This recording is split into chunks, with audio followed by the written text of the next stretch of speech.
একটু তাকা দেখ, তোর দিকে আমার বন্ধু রহমতের হাত চলে এসেছে। আল্লাহু আকবার। যে নবীর হাতের ইশারায় চাঁদ দ্বিখণ্ডিত হয়, সুবহানাল্লাহ। আমার বন্ধুর হাতের এত দাম, এত দাম, যেখানে বন্ধুর হাত লাগে সেখানে বরকত চলে আসে। আল্লাহু আকবার, জোরে বলেন। নবীজির হাত লাগা মাত্রই বরকত চলে আসি। আল্লাহর নবী রহমতের নবী যায় বলেন, যাবের খানা আছে 4 জনের 5 জনের, মেহমান হয়েছে 1500, টেনশন করুন আরে যাবে, আমি নবী তোমার বাড়িতে আজকে মেহমান, আমার সাহাবেরও তোমার বাড়িতে মেহমান, খানা হলো তোমার পাতিলে মাত্র 4 জনের 5 জনের, মেহমান হলাম আমরা 1500। কোনো টেনশন নাই, পাতিলের বাক্সটা আমার সামনে হাজির করো। কোথায় তোমার গোশতের পাতিল, কোথায় তোমার রুটির পাতিল? মায়ার নবী দয়ার নবী হাত মোবারকের মধ্যে একটু লব মোবারক লাগাইয়া গোশতের পাতিলে লাগাইয়া ডাকনাটা নবী দিয়া বলে, যাবের শুধু গোশত নিবা নিবা, কখনো ডাকনা সরায় না। আল্লাহু আকবার। এ গর্ত আমার বন্ধুর হাতের এত দাম, এত দাম। রদ্দে শামস নামক কিতাবের ভিতরে লিখেন, তাবুক যুদ্ধ থেকে ফিরে আসার পথে আল্লাহ নবী বিশ্রাম নিতেছেন। আলী রাদিয়াল্লাহু তাআলা আনহুর উরুতের যুবক মায়ার নবী আলীর উরুতে ঘুমাইতেছেন। ওই অবস্থায় সূর্য হেলে গেছে, আসরের রক্ত চলে গেছে, অথচ আলী আসরের নামাজ পড়েন নাই, আসরের নামাজ পড়তে পারেন নাই। নবীজি আসরের নামাজটা পড়েই আলীকে বলেন, আলী ও আলী তোমার উরুতে একটু বিশ্রাম নিব। নবীও জানেন না আলী যে আসর পড়েন নাই, অথবা নবী জানলেও মনে করছেন একটু পরে ঘুম থেকে উঠে যাবেন, আলী আসরের নামাজটা পড়তে পারবে। কিন্তু না না, আমার আপনার নবীর চোখ লেগে গেল, ওরে আল্লাহর গোলাম, এমনভাবে চোখ লাগলো আর চোখ খুলল না। সূর্য ডুবে গেল, আসরের রক্ত চলে গেল। মায়ার নবী ঘুম থেকে উঠলেন, উইটে দেখেন আলীর চেহারাটা একদম বিমর্ষ হয়ে গেছে, কারণ নামাজ কাজা, ঠিক কিনা? খাঁটি একজন মুমিনের অন্তরে নামাজ কাজা হওয়া মাত্রই কলিজায় ব্যথা লাগবে। বুঝা গেল তার কলিজার ভিতরে নামাজের প্রতি মহব্বত ইমানের আলামত। এটা ইমানের আলামত। মাল ইমান ইয়া রাসূলুল্লাহ, ইযা সাররাতকা হাসানাতুকা ওয়া ইযা সাআতকা সাইয়্যাতুকা ফাআনতা মুমিন। আল্লাহ নবী ইমানের স্কেল বলে দিলেন। সাহাবী জিজ্ঞেস করে, নবী গো ইমান কাকে বলে, কাকে বলে, কাকে বলে? আল্লাহর নবী বলেন, যখনই কোনো নেক কাজ করবা তখনই দেখবা দিলে শান্তি লাগে, আর গুনাহ হলেই অন্তরে অশান্তি লাগে, বুঝবা তোমার কলিজায় ঈমান আছে। আর যদি গুনাহ করার পর কলিজায় ব্যথা না লাগে, বরং আরো অন্তরে খুশি হও, কষ্ট বড় আফসোস। আজকে আমাদের যুবক ভাইদের দিকে তাকাইলে অন্যায় করতেছে হাসতে হাসতে, অন্যায় করার আগেও কোনো অনুভূতি নাই, গুনাহ করার পরেও কোনো অনুশোচনা নাই। নবী বলে ইমানের আলামত না, এটা ইমানের আলামত না রে যুবক। তোমার খাতিরে আল্লাহ আসমান বাঁচায় রাখছে, জমিন বাঁচায় রাখছে। রব্বুল আলামিন কয়ে, রে জমিন থাম থাম, জমিনে যেই পরিমাণ গুনাহ হয় এই হারে যদি জমিনে গজব আসতো বহু আগেই জমিন ধ্বংস হয়ে যাইত। কিন্তু এরপরও আমি আল্লাহ কেন জমিন ধ্বংস করি না জাননি?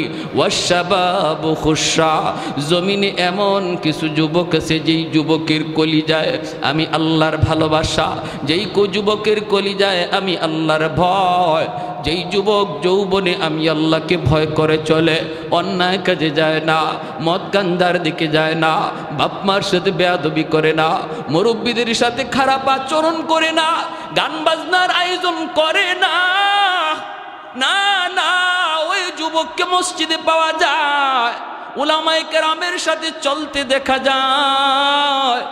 অথচ যৌবনের চাহিদা ছিল তার গুনার দিকে দৌড়ানো, সেই পাগলা গোড়ার লাগাম টেনে ধরছে। রব্বুল আলামিন বলে, ফেরেশতারা শুন শুন, ওই যুবকের কলিজার দিকে যখন আমি আল্লাহ তাকাই তখন এই জমিনের প্রতি আমার মায়া লেগে যায়। এখনো জমিনে এমন কিছু যুবক বন্ধু পাওয়া যায় যৌবনের পাগলামি করে না, করে না। যৌবনে দাওয়াত ও তাবলীগের সময় লাগায়, হালাল ব্যবসা করে, না না হারাম প্রেম ভালোবাসার দিকে যায় না। এ যুবক, তোমার কি একটুও কলিজাটা নরম হয় না রে যুবক? যে মালিক তোমাকে আমারে বানাইছে ওই খালিক আর ওই মালিক বলে, যুবক আমি তোমার দিকে তাকায়া জমিন টিকায় রাখছি। ভাইরা আমার, আলী রাদিয়াল্লাহু তাআলা আনহুর চেহারা বিবর্ণ হয়ে গেল। আল্লাহ নবী বলে, আলী তুমি কি আসরের নামাজ পড়ো নাই? আলী বলেন, ইয়া রাসূলুল্লাহ নামাজ পড়তে পারি নাই। নবী বলে, কেন? আমাকে তুমি ডাক দিলা না কেন, জাগাইলা না কেন? আলী কয়, নবী গো কলিজায় জিজ্ঞেস করেছিলাম, এ আলীর কলিজা বল, তুই কি নামাজের জন্য তুই নবীরে ডাক দিবি নাকি নবীরে ঘুমাইতে দিবি? কি করবে তুই বল। কিন্তু আমার মন বলে না রে আলী, নামাজ কাজা হয়ে যায় তোর হয়ে যাক, তবুও রহমতের নবীর ঘুম ভাঙ্গাইস না। মায়ার নবীর ঘুম ভাঙ্গাবি না, মায়ার নবীর ঘুম তুই ভাঙ্গাবি না রে, নামাজ তোর কাজা হয়ে যায় হয়ে যাক। এই কথা বলতেই আল্লাহ নবী হাত উঠায় দিছে আসমানের মালিকের দিকে। ওগো মালিক, আমার আলী আজকে আসরের নামাজ পড়তে পারে নাই, নিজের কারণে নয়, আমি নবীর কারণে, তোমার বন্ধুর কারণে। ও মালিক, আমি হাত উঁচায় রাখলাম, এই হাত জমিনে আর নামাবো না গো। ডুবন্ত সূর্য আবার তুমি আকাশে উঠায় দাও, যেন আলী আসরের নামাজ ঠিক টাইমে পড়তে পারে। রদ্দে শামস নামক কিতাবের ভিতরে লিখেন, নবীর হাত এখনো নামান নাই। ওই হাত উপরে থাকতে থাকতে মালিক সূর্যকে ডাক দেয়, সূর্য আমার বন্ধুর ওই হাত এখন উপরে, যে হাতের উসিলায় আমি তোরে বানাইছি, আমার বন্ধুর আবদার উঠে যা। সাথে সাথে সূর্য আকাশে উঠে আসলো, সূর্য আবার আকাশে উঠে আসলো। ডুবে যাওয়া সূর্য নবীর হাতের উসিলায় আবার উঠে গেল। আল্লাহু আকবার। আলী ঠিক টাইমে নামাজ পড়লেন। ওই নবী যখন হাত বাড়ায় গর্তের দিকে, আল্লাহ কয়ে, রে গর্ত, আমার বন্ধুর হাত চলে এসেছে, এখন আর রশি নয়, মুই নয়, অন্য কোনো মানুষের হাতও নয়, আমার বন্ধুর হাত তোর ভিতরে চলে এসেছে, আর দেরি করবি না, আবু জাহেলরে উপরে উঠায় দে। লিফটের মতো মাটি আবু জাহেলরে উপরে উঠায় দিছে, আর আমার আপনার নবীর হাত ধরছে, নবীজি টান দিয়া তার উপরে উঠায় নিছে। कौनैन मुख्तार खुदा तुमको बनाया, कौनैन मुख्तार खुदा तुमको बनाया, उम्मत का निगाहबान खुदा तुमको बनाया, उम्मत का निगाहबान खुदा तुमको बनाया। मौला मेरा आका मेरा रहमत के नबी है, तजदार मदीना है तो माहे अरबी है,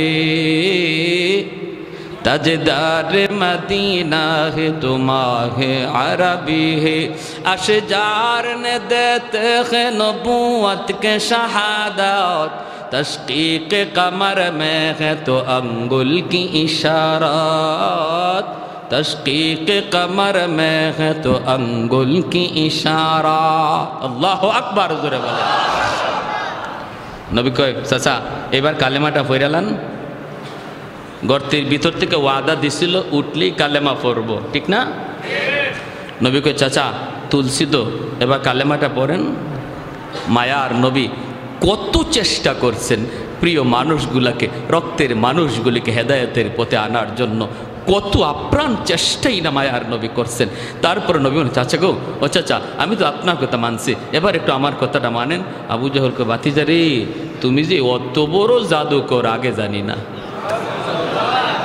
কপালে কি নাই? কি নাই? ইন্নাকা লা তাহদি মান আহবাবতা ওয়ালাকিন্নাল্লাহা ইয়াহদি মান ইয়াশা। আল্লাহকে বন্ধু, হেদায়েত এটা কোনো মানুষের হাতে আমি রাখছি না, এটা শুধু আমার হাতে। তোমার কাম দাওয়াত দেওয়া, কে নিব আর কে নিব না এটা জানি আমি আল্লাহ। উলামায়ে কেরামের কাম হলো ওয়াজ শোনানো, উলামায়ে কেরামের কাজ হলো হক বাতিলের পরিচয় জানানো, উলামায়ে কেরামের কাজ হলো আলো অন্ধকারের পরিচয় শোনায়া দেওয়া, জানায়া দেওয়া। মানবে কে আর মানবে না কে এটা কার হাতে? আমাদের দায়িত্ব লাস্তা আলাইহিম বিমুসাইতির, দারোগা নই, পিটানো আমাদের দায়িত্ব নয়, জোর করো আমাদের দায়িত্ব নয়। আমাদের দায়িত্ব শুধু শোনায় দেওয়া, ভালো অন্ধকার পরিচয় শোনায় দেওয়া। যে দায়িত্ব মায়ার নবীর ছিল, উলামায়ে কেরাম সেই দায়িত্ব নিয়ে মাঠে ময়দানে কাজ করে। কিন্তু কারা আসবে আর কারা আসবে না সেটা কার হাতে?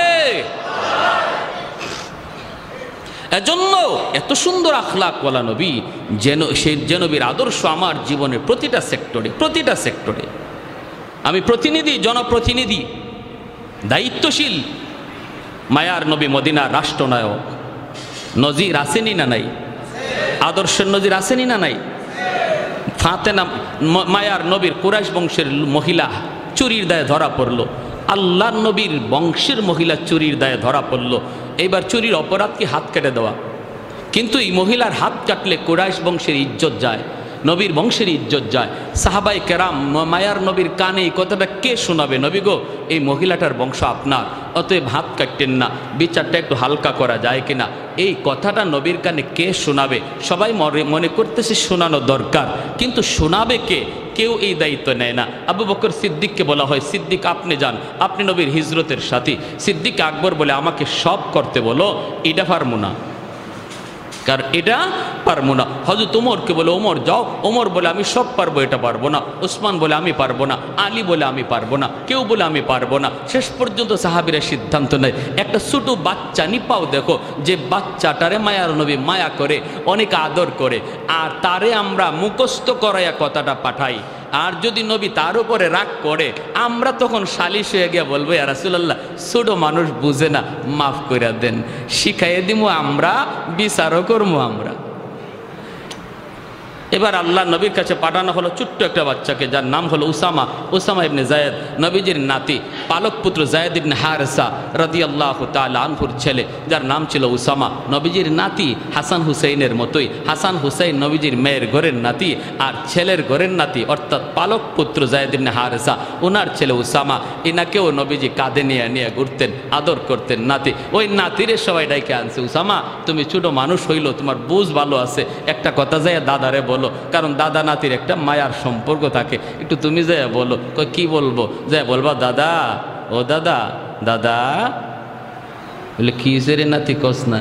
বললে দাদা, যে মহিলাটা আজকে আপনার হাতে গ্রেপ্তার হয়েছে চুরির অপরাধে, এই মহিলার বংশ নাকি আপনার বংশের, অতএব দাদা গো, একটু বিচারটা হালকা করা যায় কিনা, হাত না কাটতে আঙ্গুল কাইটা এটারে একটু হালকা করে বিচারটা করলে হয় কিনা, এই কথাটা তুমি বুঝাই দিবা। যদি নবী রাগ করে, তখন আর জিজ্ঞেস করে কে শিখাইছে, কইবা কেউ শিখাইছে না, আমি নিজেই কইছি। ওসামা গেছেন গে আল্লাহ নবীর কাছে, যেই মাত্র বলছেন, হাদিস শরীফে আসছে মায়ার নবীর চেহারা মোবারক লাল হয়ে গেছে গুসায়, নবীজি বসা থেকে দাঁড়ায় গেছেন। সুবহানাল্লাহ, কি বিচার ব্যবস্থা ছিল! আর আজকে আমরা নিজের লোক হইলে, নিজের পরিবারের লোক হইলে, নিজের গোষ্ঠীর লোক হইলে, নিজের মুখ চেনা লোক হইলে বিচার হালকা হয়ে যায়।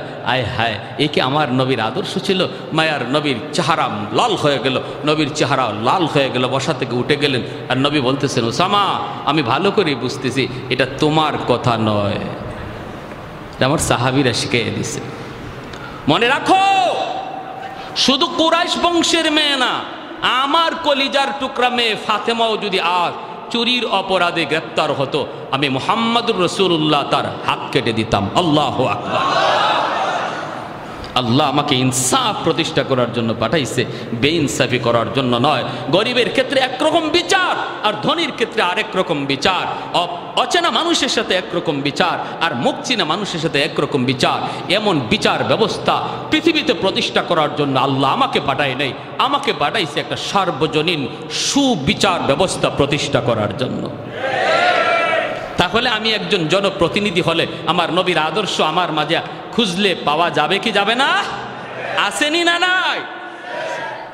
মায়ার নবী, দয়ার নবী, আমি যদি একজন সন্তান হই, মায়ার নবী আদর্শ রেখে গেছে। মনে রাখবেন, নবী বলেন, মা মিন ওয়ালাদিন বারিন ইয়ানজুরু ইলা ওয়ালিদাইহি নাজরা রাহমাতিন ইল্লা কাতাবাল্লাহু লাহু বিকুল্লি নাজরাতিন হাজ্জাতাম মাবরুরা। নবী বলেন, শোনো, আমিও তোমাদের মতো একজন সন্তান, আমারও মা আছে, বাবা আছে। বাবা পাই নাই, মা অল্পদিন পাইছি। উম্মতেরা শোনো, মায়ার নজরে, মায়ার নজরে শুধু বাপ মার চেহারার দিকে তাকায় রইছো তুমি, কোনো কথা না, শুধু একটু মায়ার নজরে তাকাইছো, আল্লাহ তোমার ওই নজরে নজরে কবুল হজের সওয়াব দান করবে। যে নবী জীবনে মিথ্যা বলেন নাই, ওই নবী বলে একজন সন্তান প্রতিদিন একটা কবুল হজ, প্রতিদিন অসংখ্য কবুল হজ তার আমল নামায় জমা করার সুযোগ রয়েছে। হাসরের মাঠে দেখবে তার আমল নামায় হজ, বলবে, মালিক আমি দুনিয়ায় হজই তো করি নাই, এতগুলা হজ আসলো কোত্থেকে? আল্লাহ, এটা আমার আমল নামা না, এটা অন্য কারো আমল নামা। মালিক, তোমার ফেরেশতারা ভুল করে কারো আমল নামা আমাকে দিয়ে দিছে, আমারটা জানি কার কাছে দিয়ে দিছে। আল্লাহ বলবেন, কও কি তুমি? বলে, হো, তোমার ফেরেশতারা ভুল করছে, এটা আমার না। আল্লাহ বলবে, আমার ফেরেশতারা ভুল করে না, কেমনে তুমি কও ভুল? আল্লাহ, আমি জীবনে হজই করি নাই, অথচ আমার আমল নামা দেখা যায় 1000 2000 হজ।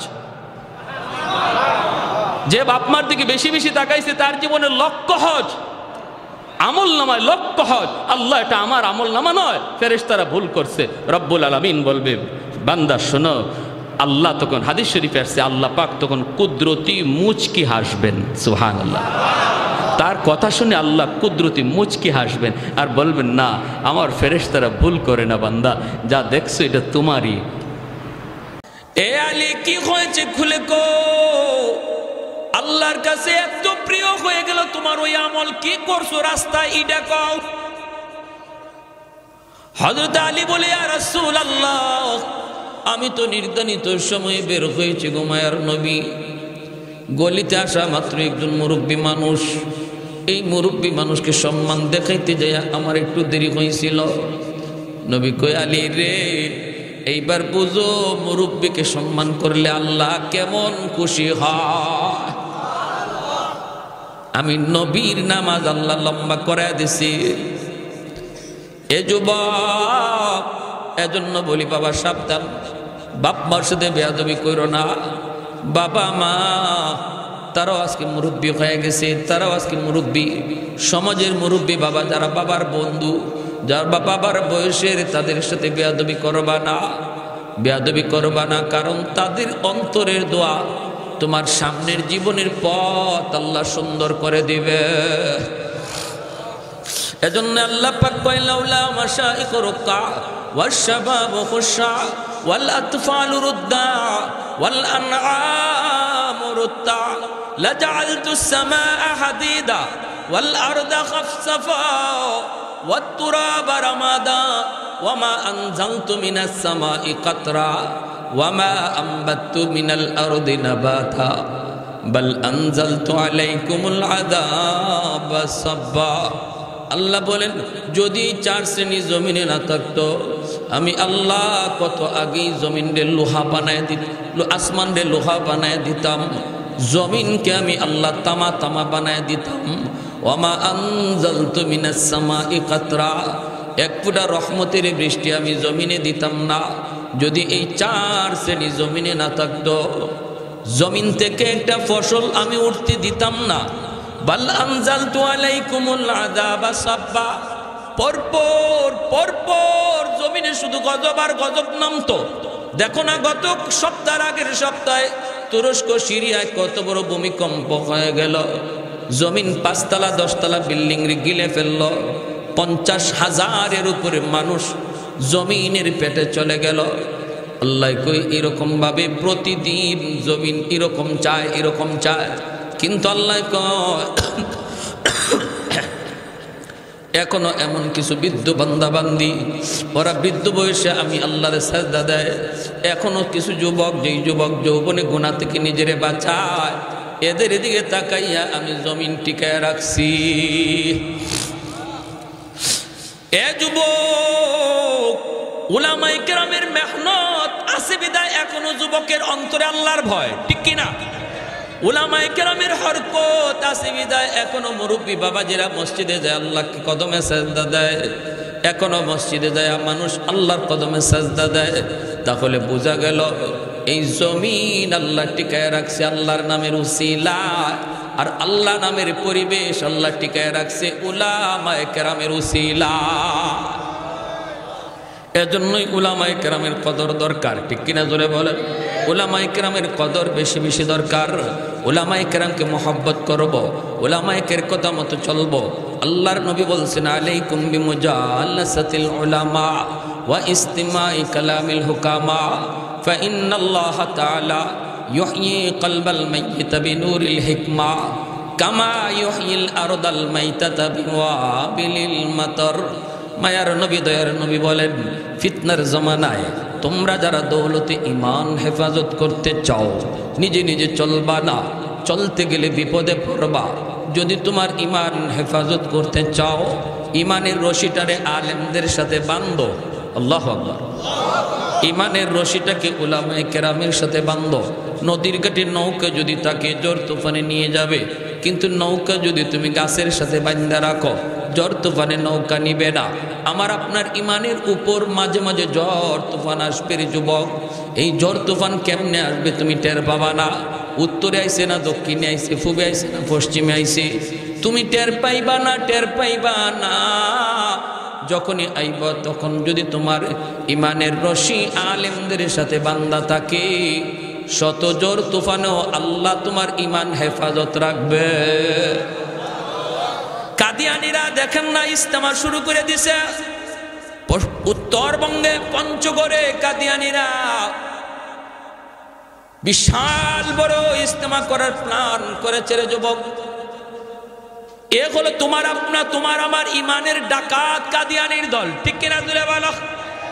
তোমার আমার ইমানের ডাকাত কত রঙে কত সুরতে আমার আপনার সামনে আসবে, এটা তুমি আমি টের পাবো না, টের পাবে উলামায়ে কেরাম।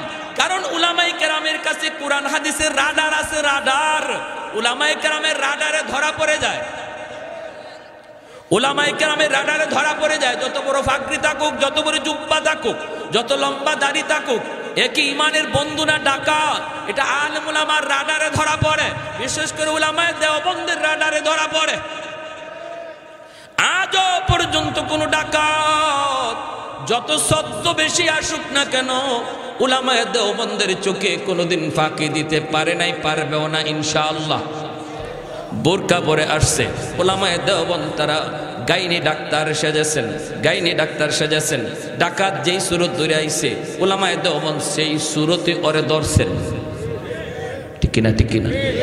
তাহলে বলুন কাদিয়ানীরা এরা মুসলমান না কাফের? আর একটু ধরে বলেন, মুসলমান না কাফের?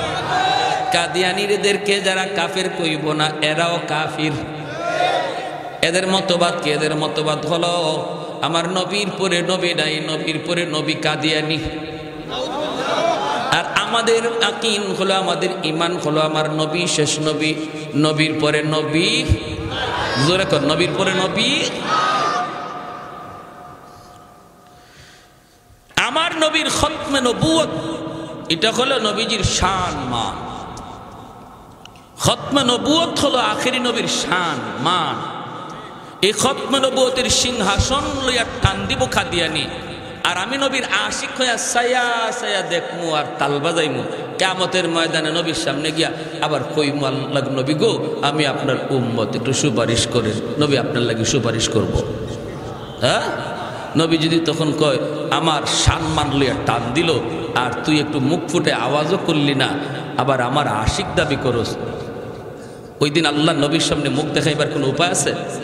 তাহলে খতমে নবুয়তের আন্দোলন, কাদিয়ানীদেরকে কাফের ঘোষণা করার আন্দোলনে উলামায়ে কেরাম যখন যে অবস্থায় ডাক দিবে, প্রত্যেকটা নবীর উম্মত যদি দাবি করি আমি নবীর উম্মত, তাহলে হাটে থাকি, বাজারে থাকি, জঙ্গলে থাকি, আর মাঠে থাকি, আওয়াজ পাওয়া মাত্রই ইমানি দায়িত্ব নিয়ে মাঠে ময়দানে হাজির। কারা কারা হইতে রাজি? হাত তুলে আল্লাহকে দেখা।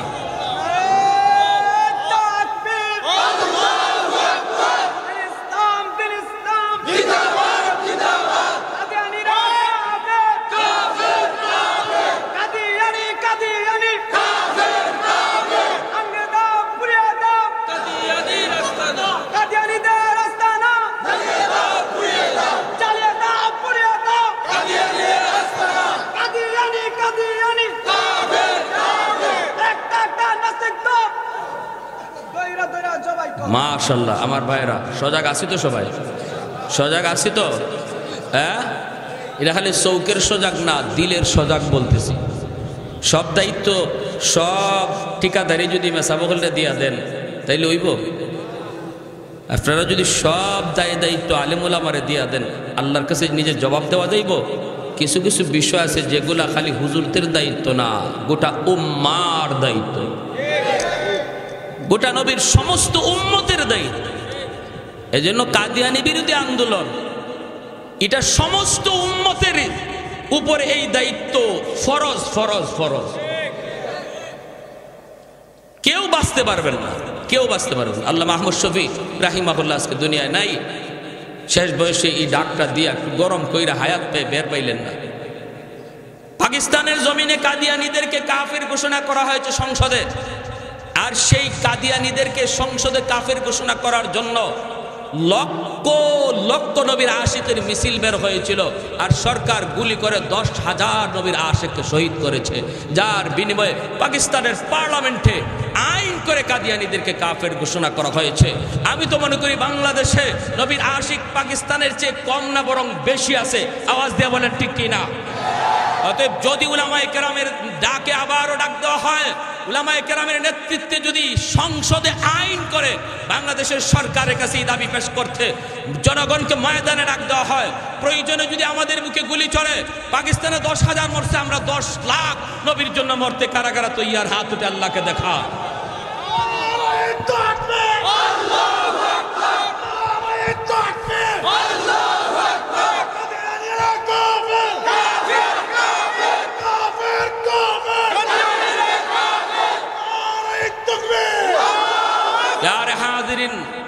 এজন্য বলি ইসলাম যেমন নরম তেমন, জোরে কোন, যেমন নরম তেমন।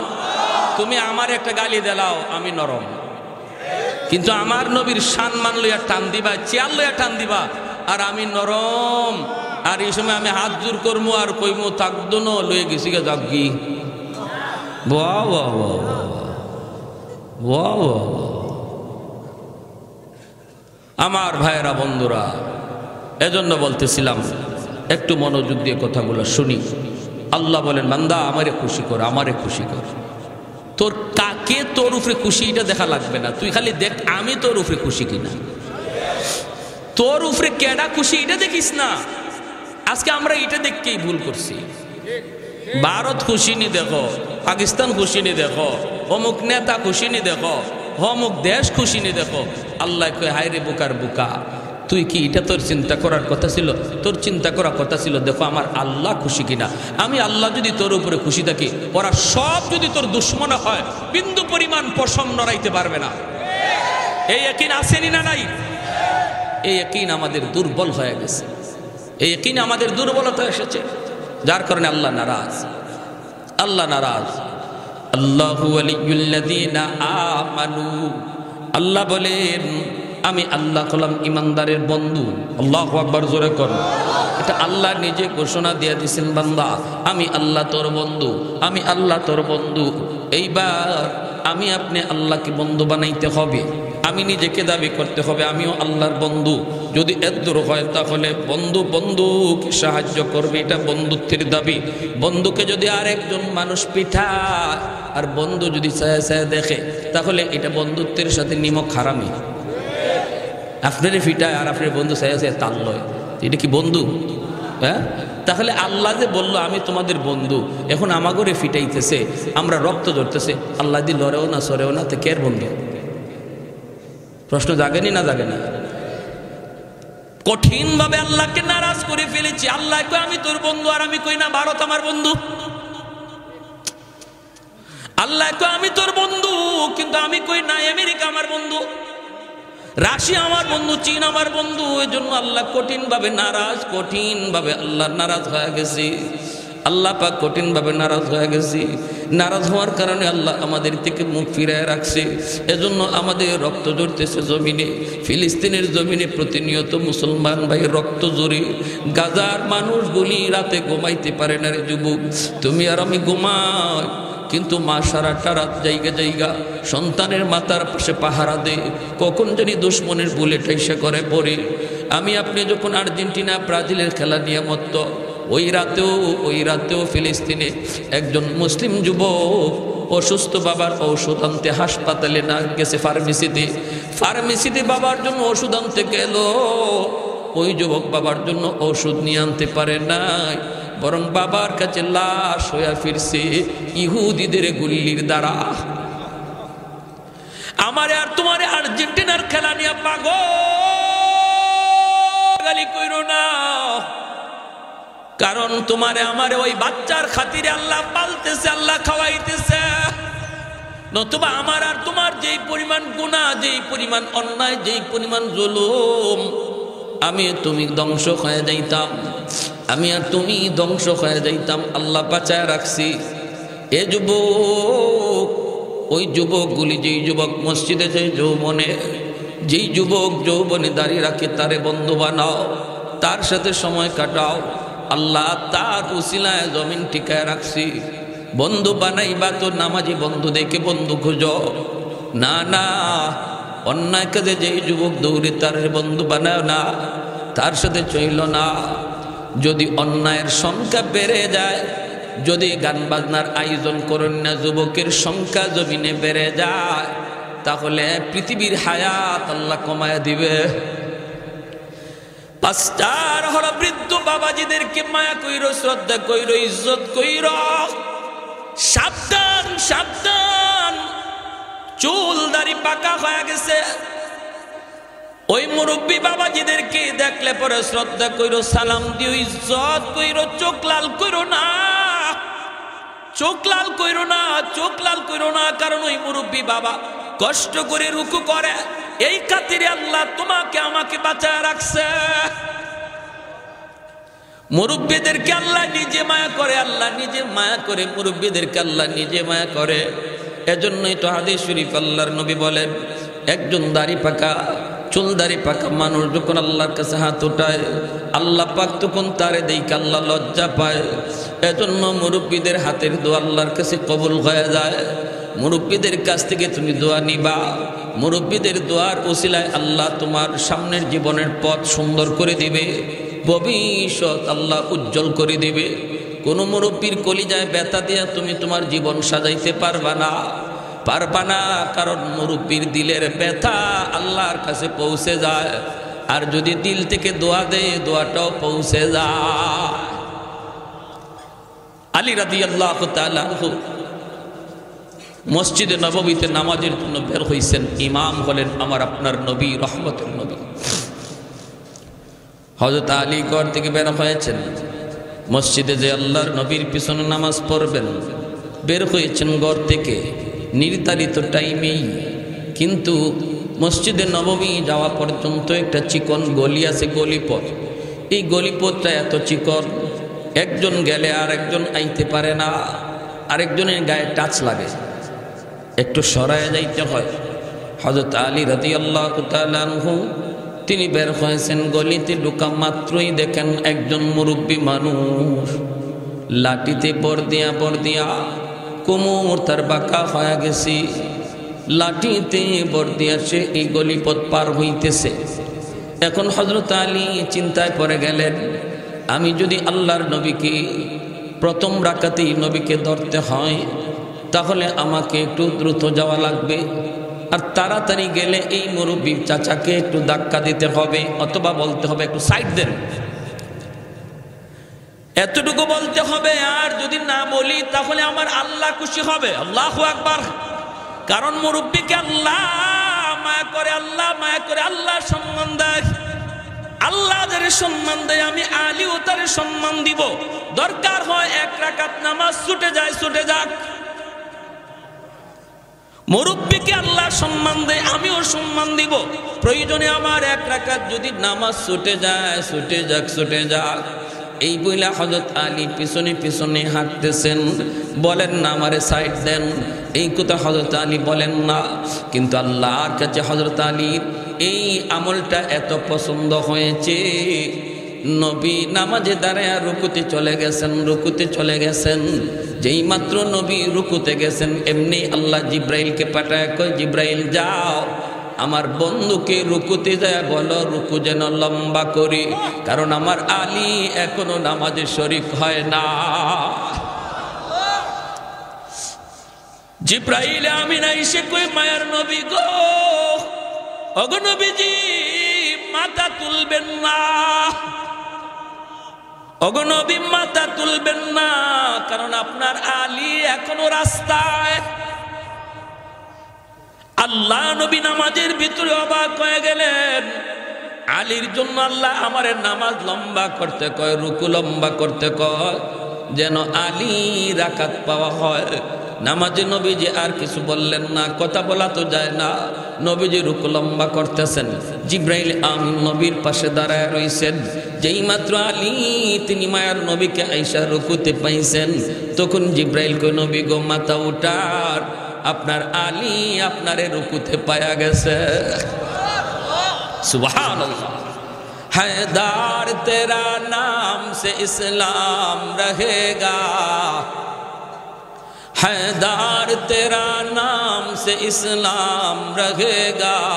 एक नंबर शर्त আল্লাহকে খুশি করার জন্য ঈমান লাগবে। ওয়াকানু ইয়াত্তাকুন, দ্বিতীয় শর্ত আল্লাহ বলেন আমি আল্লাহরে খুশি করার জন্য 2 নম্বর শর্ত তোমার কাছে তাকওয়া লাগবে।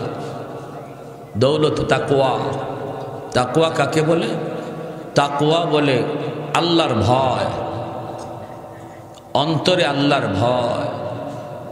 যে মানুষ আল্লাহর ভয়ে নিজেরে গুনাহ থেকে বাঁচায় রাখে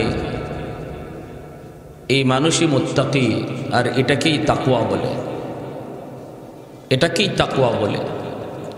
আল্লাহর ভয়ে একটা ছোট্ট গুনাহ থেকে বাঁচা থাকা, একটা ছোট গুনাহ থেকে বাঁচা আল্লাহর কাছে কত প্রিয় জানেন?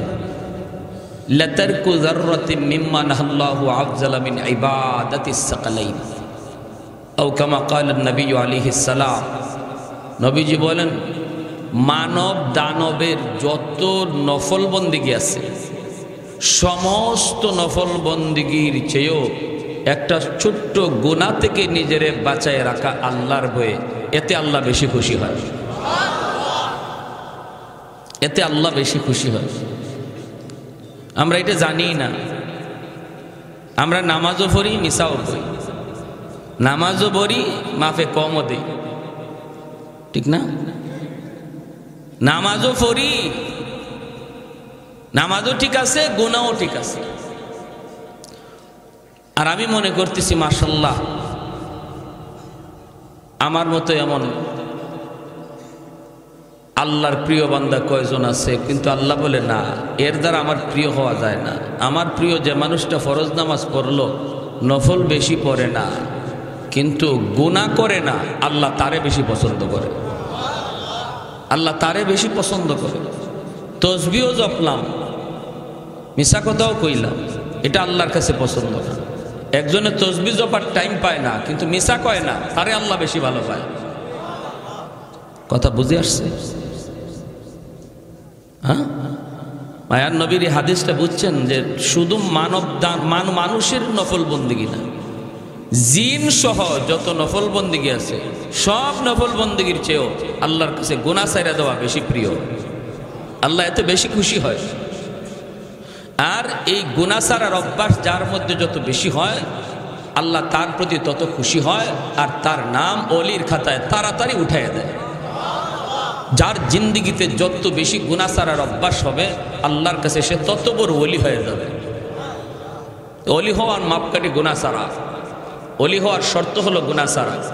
একজন গুনার সাগরে ডুবিয়া গুনাহ কইরা নিজেরে যত বড়ই ওলি দাবি করুক, সে কখনো আল্লাহর ওলি হতে পারবে না, ঠিক কিনা? মারিফতের সাগরে ডুব দেখ আর যাই দেখ, যদি চুলে জটা লাগায় হাঁটে, নামাজ নাই, কালাম নাই, রমজানও বিড়ি টানে, আর দাবি করে আমি মারিফতের সাগরে আছি, আমি আল্লাহরে পেয়ে গেছি, আল্লাহর কোরআনের ভাষায় এক টাটকা একটা মিথ্যাবাদী। বুঝে আসছে ভাই? এজন্য তেলাওয়াতকৃত আয়াতের সরল তর্জমা কইলাম। তাহলে আমরা কি বুঝলাম? ওলি মানে কি? আল্লাহকে খুশি করা। ওলি মানে আল্লাহকে খুশি করা। আল্লাহকে খুশি করা এই দুনিয়ার মধ্যে সবচেয়ে সহজ। মানুষকে খুশি করা এত সহজ না, মানুষকে খুশি করা কঠিন। এটা যারা বুঝছে এরা টের পাইছে, ঠিক না? একজন মেম্বারের চেয়ারম্যান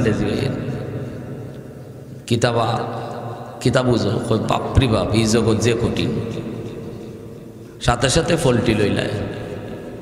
হ্যাঁ, মানুষে খুশি করে 5 দিন গল্লিফ খাওয়াইবেন, একদিন খালি খাওয়াইছেন না, কব এর মতো বাটফার আর নাই। 5 দিন যে আপনি খাওয়াইছেন এই খবরই নেই, একদিন খালি খাওয়াইছেন না, সাথে সাথে পোল্ট্রি। এজন্য মানুষকে খুশি করা খুব কঠিন। ঘরের ম্যাডামরাও খুশি করা কঠিন না। 5 দিন সোনো পাউডার আনবেন, একদিন খালি আনবেন না, কইব তোমার ঘরে কুন্তুই পাইলাম না, শেষ ডাইল একদিনে। মানুষকে খুশি করা যেমন কঠিন, মানুষের খুশি রাখাও কঠিন।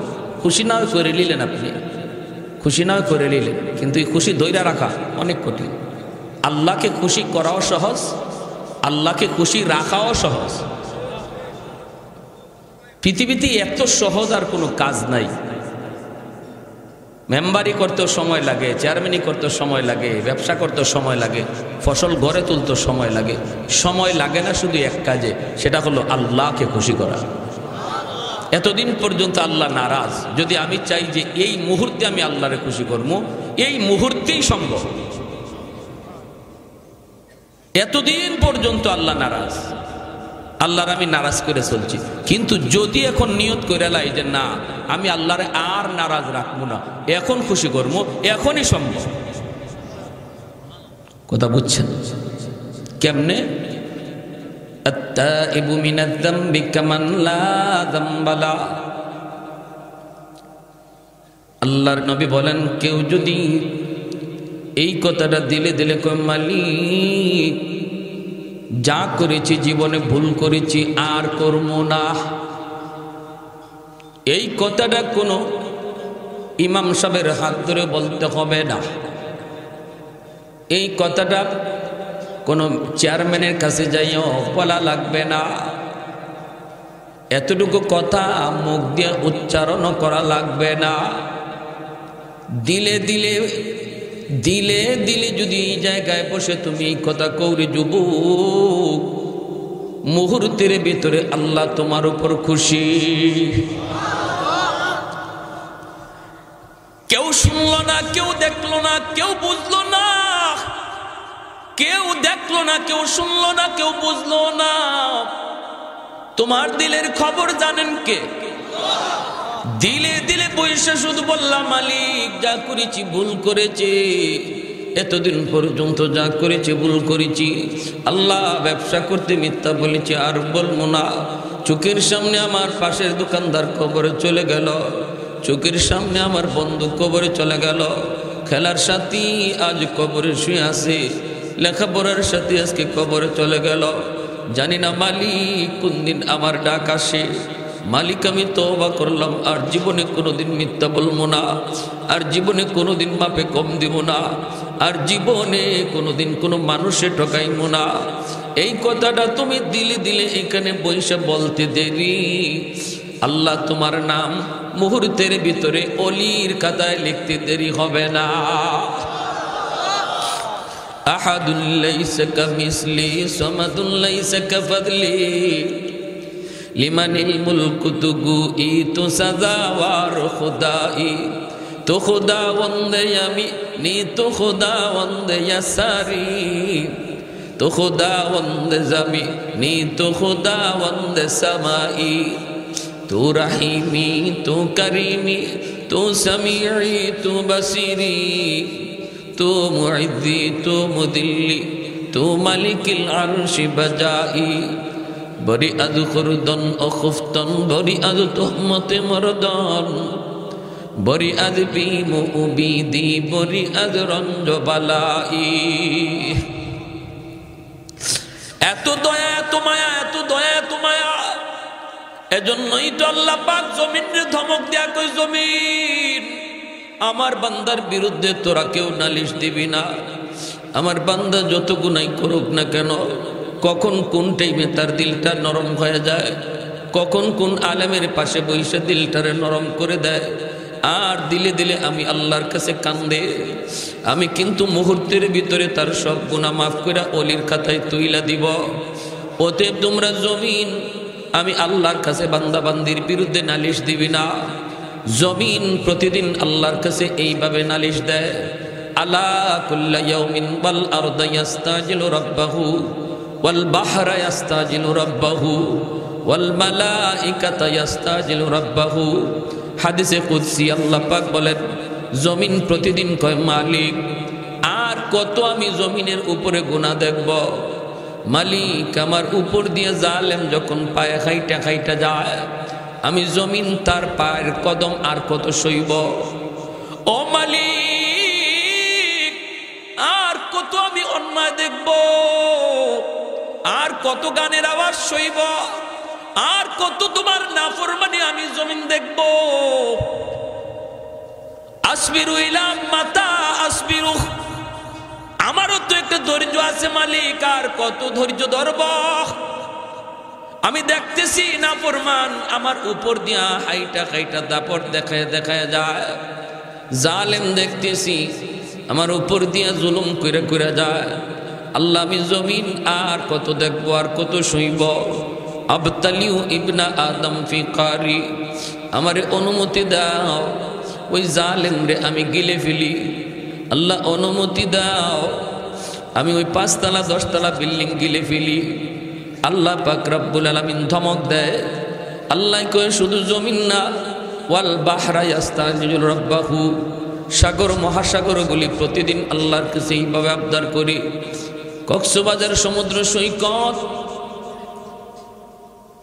কতজন যায় গুনার আসর বসায় দেয়, এত বড় সাগর মুহূর্তের ভিতরে আল্লাহ চাইলে করে দুনিয়া ডুবাইয়া দিতে পারে। সিডর হলো বাংলার মানুষ দেখছে কত মানুষ মরল। মাঝে মাঝে এরকম সাগর উশৃঙ্খল হইয়া কখনো কখনো ছুটে চলে। আল্লাহ কই এরকম একদিন 2 দিন না, সাগর প্রতিদিন আমি আল্লাহরে কই, মালিক আমার সাগরের পারে যেই অন্যায়গুলা জালেমগুলি করে, যে গুনার আসর দ্বারা বসায়, আমি সাগর আর কত সইব। অনুমতি দাও আমি সাগর জমিনটারে পাক বানিয়ে দিই। এই নাপাক জমিন গুনাহগারের কারণে নাপাক হয়ে গেছি, আল্লাহ এই নাপাক জমিনে আমি পাক বানিয়ে দিই। আল্লাহ পাক রব্বুল আলামিন এইভাবে সবাইকে ধমক দিয়ে কয়, রে জমিন থাম থাম। এখনো জমিনে আমার এমন কিছু বান্দা বান্দি আছে যাদেরকে আমি আল্লাহ আমার নিজের হাত দিয়া বানাইছি। আমি আল্লাহ দেখি কি পরিমাণ গুনাহ জমিনে হয়, কি পরিমাণ অন্যায় হয়, কি পরিমাণ জুলুম হয়। আমি দেখি মসজিদে কয়জন নামাজে যায় আর নামাজের বাইরে কয়জন থাকে। আমি আল্লাহ সব দেখতেছি, এরপর ধরি না কেন জানোনি? এই মানুষকে আমি আল্লাহ আমার সকল সৃষ্টি জীবের ভিতরে সবচেয়ে বেশি আদর করে বানাইছি। আসমান আল্লাহ বানাইছেন কুন ফায়াকুন বইলা, জমিন আল্লাহ বানাইলেন কুন ফায়াকুন বইলা, ফেরেশতা আল্লাহ বানাইছেন কুন ফায়াকুন বইলা। কিন্তু আমারে আপনারে আল্লাহ পাক কুন ফায়াকুন বইলা বানাই নাই রে যুবক। আমারে আপনারে যখন আল্লাহ বানাইছে, আল্লাহ বলে খালাকতু বিয়াদাইয়া, আমি আমার নিজের হাত দিয়া তোমারে বানাইছি। কারণ এই চেহারার মধ্যে এত দামি কপাল, এই কপাল দিয়া বান্দা আমার কুদরতি কদমে সেজদা দিবে। এই কপালটার এত দাম, এই কপালটার এত দাম। এই কপাল ফেরেশতাদের হাতে বানাইলে হয় না, এই কপাল কুন ফায়াকুন বললে হয় না। আমি আল্লাহ এত দামি কপাল নিজের হাতে বানাইছি। এরপর কেন ধরি না জানোনি? জমিনে এখনো 4 শ্রেণী আছে। এই চারটা শ্রেণী জমিনে যতদিন থাকবে ততদিন আমি আল্লাহ জমিন টিকায় রাখবো। জোরে বলি সুবহানাল্লাহ। লাউলা মাশাইখ রুক্কা والشباب خشع والأطفال ردا والأنعام ردا لجعلت السماء حديدا والأرض خفصفا والتراب رمادا وما أنزلت من السماء قطرا وما أنبت من الأرض نباتا بل أنزلت عليكم العذاب صبا। আল্লাহ পাক রব্বুল আলামিন বলে জমিনের ভিতরে এমনও কিছু আমার বান্দা বান্দি আছি চুল দাড়ি সাদা হয়ে গেছি, কোমরে তার ব্যথা, হাঁটুতে তার ব্যথা, গায়ে তার শক্তি নাই, কিন্তু এরপরও আমি আল্লাহরে কষ্ট করে করে সেজদা দেয়, সেজদা দিতে কোমর বাঁকা করতে পারে না, রুকু করতে গেলে তার কষ্ট হয়। এরপরও আমার কিছু বান্দা বান্দি যাদেরকে আমি আল্লাহ বৃদ্ধ বানাই দিছি, এই বৃদ্ধ বয়সও কষ্ট করে যখন আমার সেজদা দেয়, তার সেজদার দিকে তাকাইলে জমিনের প্রতি মায়া লেগে যায়। ওয়াশবাবু খুশা, আল্লাহ পাক বলেন 2 নম্বর হলো জমিনে এমনও কিছু যুবক,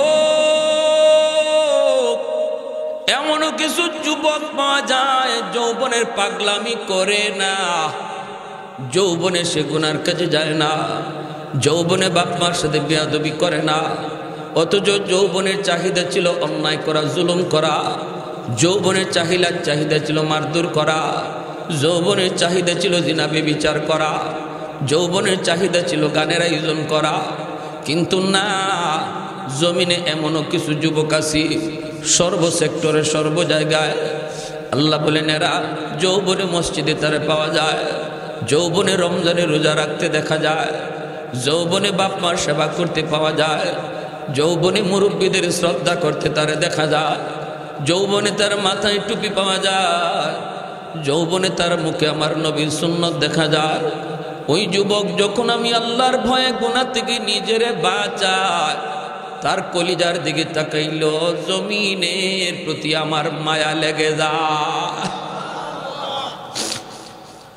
3 নম্বরে আল্লাহ বলেন ওয়াল আতফালু রুদ্দা, জমিনের মধ্যে ঘরে ঘরে কিছু শিশু বাচ্চা আছে, ওই শিশু বাচ্চার কোনো গুনাহ নাই, কোনো অন্যায় নাই, কোনো অপরাধ নাই, বাচ্চাটার উপরে শরীয়তের কোনো বিধিবিধান এখনো জারি হয় নাই, শিশু বাচ্চাগুলি নিষ্পাপ মাসুম ফেরেশতার সমতুল্য।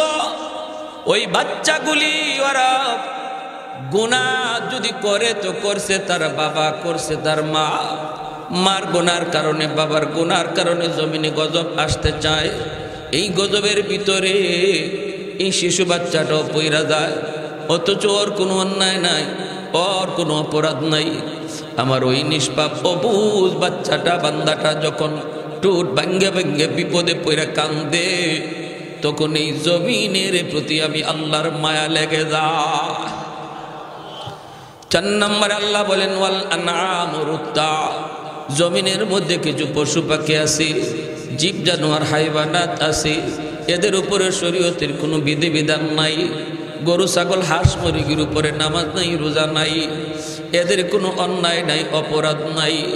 যদি জমিনে গজব নেমে আসে রে জমিন এই সাগর, যদি তোরা এই জমিনের মধ্যে কোনো বিশৃঙ্খলা কোনো গজব দাও, তোমরা যদি জমিনের মধ্যে কোনো ধরনের মানুষের উপরে এমন আসমানি জমিনি বিপদ নিয়ে সামনে হাজির হও, গরু ছাগলগুলি এরাও গজবে পইরা যায়, অথচ এদের কোনো অন্যায় নাই, অপরাধ নাই, এদের দিকে তাকাইলেও জমিনের প্রতি আমি আল্লাহর মায়া লেগে যায়। এজন্য গরু ছাগল হাঁস মুরগি পালেন, ঘরে পালবেন, গরুটারে অহেতুক মারবেন না। এ যুবক, প্রয়োজন ছাড়া হাইওয়ানের উপরে হাত উঠায়ও না, হাইওয়ান বুঝে না, কিন্তু আল্লাহ বলেন হাইওয়ানের খাতিরে আমি আল্লাহ তোমাদেরকে খাওয়া। শিশু বাচ্চাটারে মাইরো না, ঘরের অবুঝ শিশু বাচ্চাদের ধমক দিও না।